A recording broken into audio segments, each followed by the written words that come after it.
Қайырлы күн, үлпілдеп пісетін оладьи жасаймыз. Айранды микроволновкаға немесе газға жылытып алып, бір жұмыртқа, тұз, құмшекер, ванилин қосып араластырамыз. Ұнды елеуіштен өткізіп қосамыз.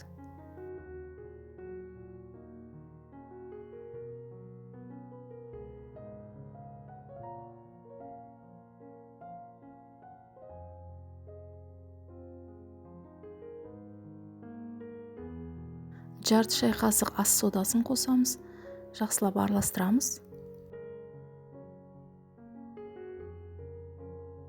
Оладьидің құрамы қоюлау болды. Енді 20 минутқа тындырып қоямыз. Табаны қыздырып, аздаған сұйық май немесе оливковый майды құямыз. Араластырмай, шетінен үлкен қасықпен алып, кішкене қасықтың көмегімен табаға осылайша құйып, жай отта пісіреміз.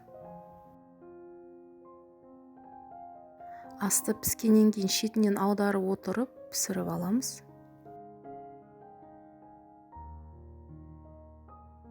Піскен оладьилерді майлы болмас үшін салфетка төселген тарелкаға салып аламыз. Оладьилерді бір үлкен қасықпен салып пісіріп аламыз бәрін. Оладьиді көтеріліп ортасы жақсы пісу үшін жай отта пісіреміз.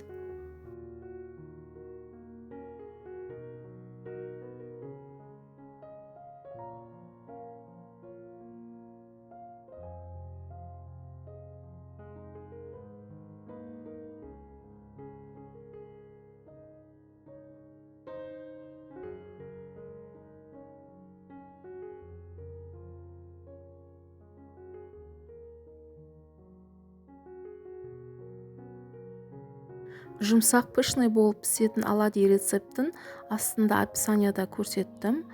Жасап көріңіз, ас болсын.